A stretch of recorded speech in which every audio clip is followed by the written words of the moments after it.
வணக்கம் மக்களே. நேற்று நெட்ஃப்ளிக்ஸில் ஒரு சர்வைவல் த்ரில்லர் படமாக ரிலீஸ் ஆன சொசைட்டி ஆஃப் த ஸ்னோ படத்தோட ரிவ்யூ தான் பார்க்க போகிறோம். ஸோ இந்த படம் தமிழ் டப்பிங்லேயே நெட்ஃப்ளிக்ஸ் ரிலீஸ் பண்ணியிருக்காங்க. அண்ட் இதில் மேல் நியூடிட்டி இருக்குது. ஸோ அதனால் நீங்கள் ஃபேமிலியோட பார்க்கலாமா நம்ம பண்ணுறதை முடிவு பண்ணிக்கோங்க. ஸோ ரிவ்யூக்குள்ளே போகிறதுக்கு முன்னாடி நீங்கள் இப்போ தான் நம்ம சேனலுக்கு புதுசாக வரீங்கன்னா அடுத்தபடியே பார்த்து முடிச்சதுக்கப்புறமே உங்களுக்கு பிடிச்சதுன்னா மறக்காமல் சப்ஸ்கிரைப் பண்ணிவிட்டு பக்கத்தில் இருக்கக்கூடிய அந்த பெல் ஐக்கானையும் ப்ரெஸ் பண்ணிக்கோங்க. இப்போ நம்ம ரிவ்யூக்குள்ளே இருப்போம். இந்த படத்தோட கதை உண்மையாக நடந்தது 1972 ஒரு ஃப்ளைட்டில் group of rugby team players and இன்னும் கொஞ்சம் பேர் போயிட்டுருக்காங்க. அந்த ஃப்ளைட்டை ஆண்டஸ் அப்படின்ற அந்த பகுதியில் போகிறப்போ ஒரு பனிப்பாறையில் மோதி அது வெடிச்சிருது.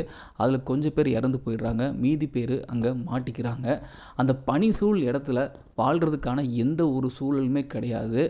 அப்படிப்பட்ட இடத்துல சாப்பாடு தண்ணி இல்லாமல் இவங்க எவ்வளோ நாள் சர்வை பண்ணுறாங்க, எத்தனை பேர் சர்வை பண்ணுறாங்க, கடைசியில் அவங்க அங்கேயிருந்து தப்பிச்சாங்களா இல்லையா, இவங்களை காப்பாற்றுறதுக்காக அரசாங்கம் ஏதாவது செஞ்சதா இல்லையா அப்படின்றத நீங்கள் படம் பார்த்து தெரிஞ்சுக்கோங்க. ஒரு கொடூரமான சூழலில் எப்படி இவங்கெல்லாம் அத்தனை நாள் தாக்கு பிடிச்சாங்க, அவங்களோட அந்த ஹோப் இருக்குல்ல, அந்த நம்பிக்கை தான் அவங்கள அவ்வளோ தூரம் கொண்டு வந்திருக்கோம். அது மட்டும் இல்லாமல் சாப்பாடு தண்ணி இல்லாமல் அவங்க எந்த ஒரு சூழலுக்கு தள்ளப்படுறாங்க அப்படின்றதும் பார்க்குறப்போ ரொம்ப கொடூரமாக இருந்துச்சு.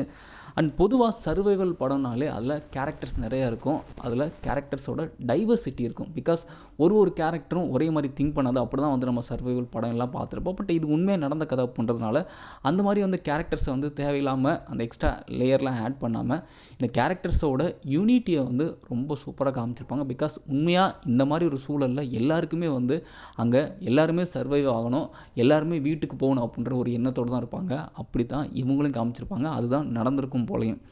ஸோ இந்த படம் அப்படின்றது ரொம்ப டெக்னிக்கலாக பயங்கர ஸ்ட்ராங்காக இருக்கும். பிகாஸ் சினிமாட்டோகிராஃபிலாம் சான்ஸே கிடையாது, வேறு லெவலில் பண்ணியிருப்பாங்க. அண்ட் பர்டிகுலராக ஸ்டார்டிங்கில் அந்த ஃப்ளைட் கிராஷ் ஆகிற சீன் இருக்குல்ல, அந்த சீனில் சினிமாட்டோகிராஃபியாக இருக்கட்டும் சரி, எடிட்டிங்காக இருக்கட்டும், ரெண்டுமே செம்மையாக இருக்கும்.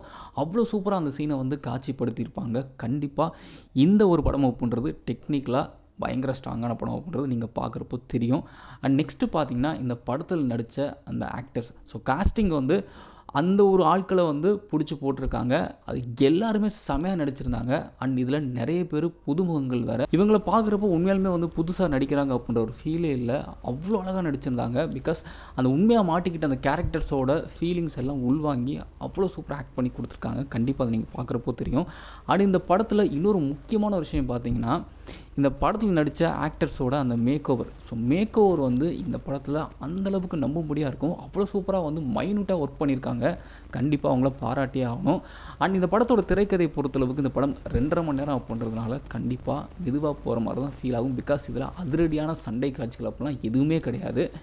ஒரு இடத்துல மாட்டிக்கிட்ட மக்கள் அங்கே எப்படி சர்வை பண்ணுறாங்க, ஸோ அடுத்தடுத்து அவங்களோட விஷயங்கள் என்னவாக இருக்குது அப்படின்றது தான் காட்டுவாங்க. நீங்கள் மற்ற சர்வைவல் படம் மாதிரியான பயங்கரமான ஆக்ஷன் சீக்வன்ஸ்லாம் இருக்குன்னு எதிர்பார்த்து பார்த்தீங்கன்னா கண்டிப்பாக நீங்கள் ஏமாந்துருவீங்க. ஸோ அதனால் இதை போய் சொல்கிறேன், இது உண்மையான கதை அப்படின்றதுனால அதையும் மனசில் வச்சுட்டு பாருங்கள். படம் கொஞ்சம் ஸ்லோவாக போகும் அப்படின்றது நீங்கள் பொருட்படுத்தாத ஆளாக இருந்தீங்கன்னா கண்டிப்பாக இந்த படம் உங்களுக்கு ரொம்பவே பிடிக்கும். ஸோ இந்த படத்துக்கு IMDb ரேட்டிங் பார்த்தீங்கன்னா 10க்கு 7.9, என்னுடைய ரேட்டிங் 10க்கு 7.5 கொடுப்பேன். ஸோ நீங்கள் இந்த படம் பார்த்துட்டு உங்களுக்கு எந்தளவுக்கு பிடிச்சது அப்படின்றது கீழே கமெண்ட்டில் மறக்காமல் பதிவு பண்ணுங்கள். மற்றும் ஒரு சூப்பரான வீடியோவில் சந்திக்கிறேன். நன்றி.